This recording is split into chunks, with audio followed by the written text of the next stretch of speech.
inna lillahi wa inna ilayhi raaji'uun alla naxariisti jannaha ka waraabiya waxa magaalada Hargeysa aas qaran loogu sameeyay mulaxamaystii weynaa ee marxuun al-ustaad Maxamed Miyir Xaaji oo kamid ah rukumada fanka Soomaalida sanadii 1974 ayuu ku dhashay magaalada Hargeysa ee caasimadda Somaliland wuxuuna fanka Soomaalida ku soo biiray horaantii 90-aadkii isagoo hadda Maxamed kamid ah mulaxamaystayaasha gacanta macaan ee sida weyn ugu caanka tumista kabanka waxaana waayadii dambe ka canbaxay deegaanada Soomaalidu degto waxaana marxuun Maxamed Miyir Xaaji oo dadka qaar ugu yeeri jireen miirka kabanka laxanka oo ka tirsanaa kooxda xidigaha geeska ee ka dhisan caasimadda Hargeysa Allah u naxariistay waxa xanuun ku soo boodaa oo laba cisho u yaalay isbitaalka Royal ee magaalada Hargeysa oo geeriyooday maalinimadii shalay waxaana saaka aas qaran loogu sameeyay duleedka galbeed ee caasimadda Hargeysa iyadoona aaska qaran ee loo sameeyay marxuun al-ustaad Maxamed Miyir Xaaji ay ka soo qayb galeen fanaaniin abwaaniin mulaxamaystayaal badiba ka caana deegaanada Soomaalida mas'uuliyiin ehelkiisa iyo dadweyne kale oo tiro badan abwaan Xasan Salebaan Dhuxul Laab Saalax iyo Bashaar oo ay si weyn isugu dhawaayeen marxuunka ayaa ka waramay taariikhdiisa iyo waayihiisa faneed ee uu dhaxal ahaan uga tagay Soomaalida Maxamed Miyir 70-nadii buu magaalada Hargeysa ku dhashay xaafadda Xela Awr buu ku dhashay wuxuu ahaa nin karti badan dadaal badan dad la dhaqan wanaagsan dugsiga sare 26 Juun buu ka baxay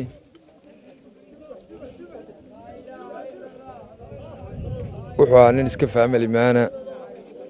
adduunyada wuxuu kaga tagay 9 carruur ah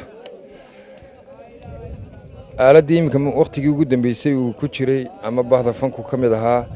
90-aadkii ilaa 96-kii intii u dhaxaysay buu Djibouti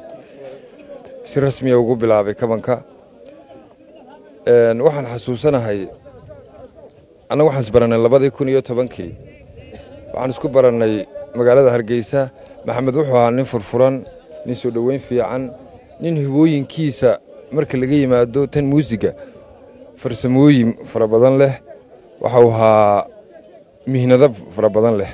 Maxamed mar wastaad buu ahaa Maxamed wuxuu ahaa makaani buu ahaa Maxamed wuxuu ahaa mulaxan buu ahaa Maxamed musician buu ahaa Maxamed kamaniist buu ahaa Maxamed nin weyn oo ummadda dhex socdo ahaa 2010kii ayaanu si rasmi ah isku baranay 2012kiina waxaad markii waqtigii aanu kulannay xidigaha geesku noogu yimiday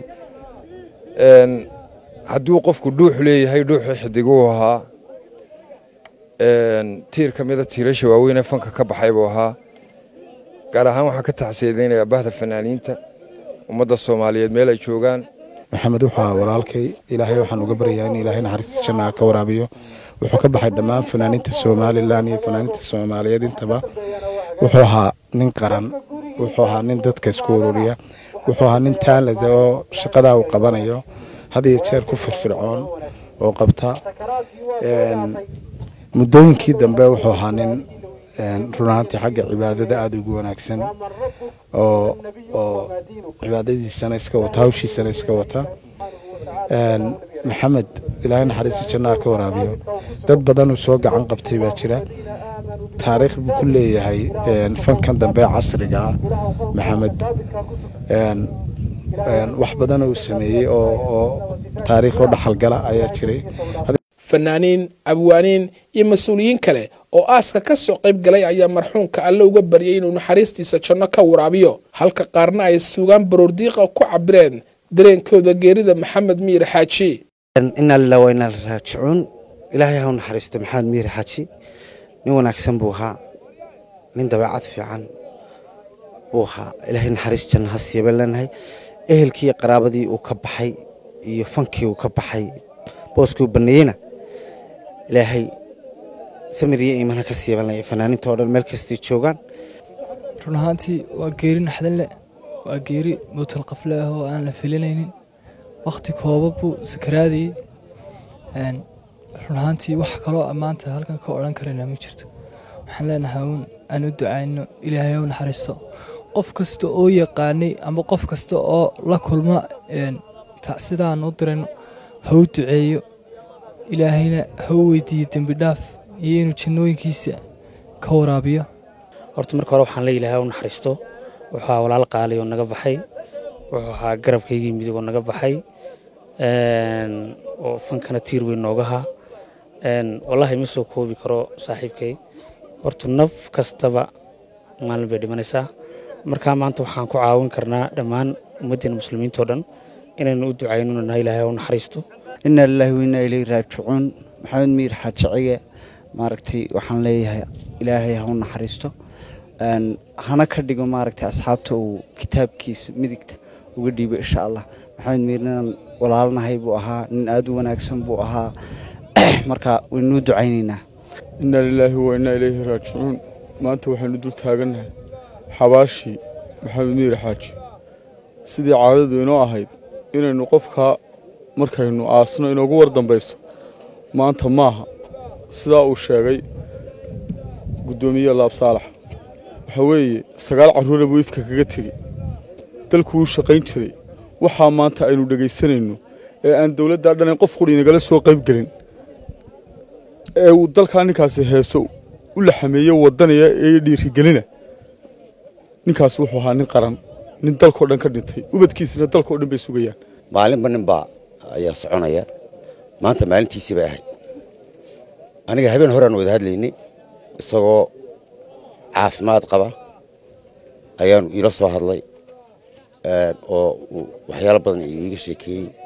ilaahay ha u naxariisto isla habeenkii saacada kadibna waxa la sheegay in xanuunkaas ku dhacay subaxii baan dhakhtarka ugu tagay aan arkay isagoo aad iyo aad u dhibaataysan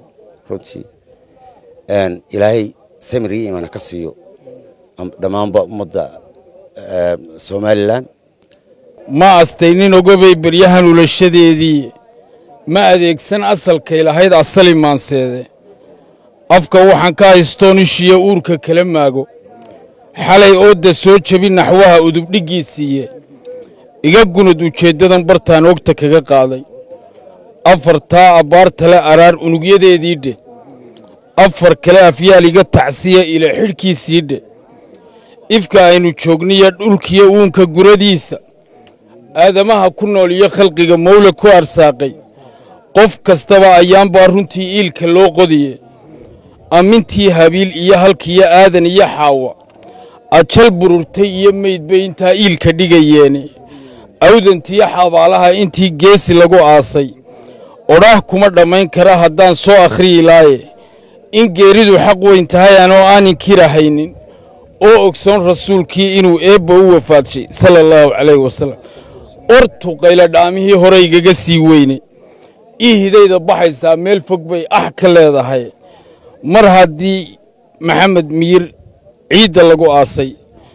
alla ilaahay ustaad baa ka baxay aradkii Soomaali meeris kuma dhammayn kara miir tilmaantii maansayahan wuxuu ahaa mu'allif hawraarta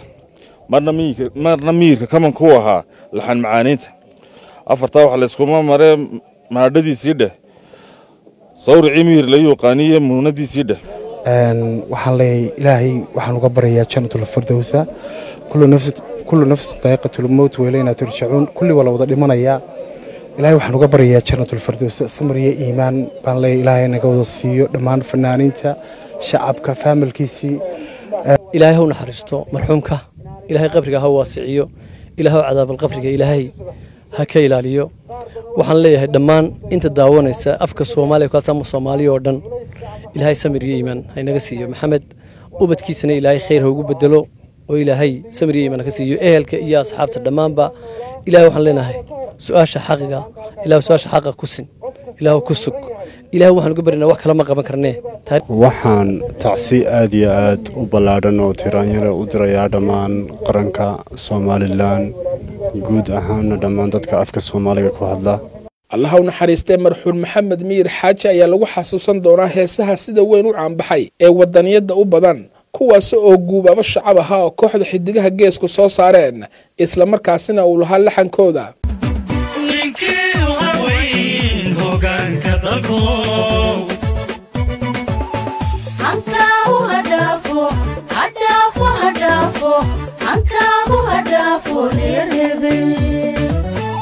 Ankagu hadafo, Ankagu hadafo, kaliya dhaxalka fanka ee marxuum al-ustaad maxamed miir xaaji may ahayn wadaniyad ee waxaa ka mid ahaa heese jacayl ah oo caan baxay iyo kuwa ka hadlaya waayaha nolosha.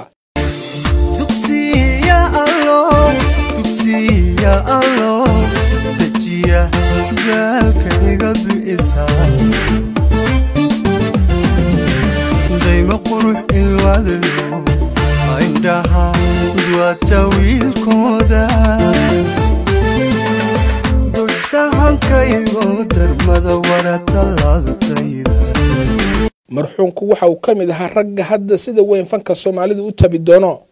inna lillahi wa inna ilayhi raaji'uun. Sakariya Sidiisi Aadan Axmed Aadan, telefishinka caalamiga ah ee badda cas 24 TV magaalada Hargeysa.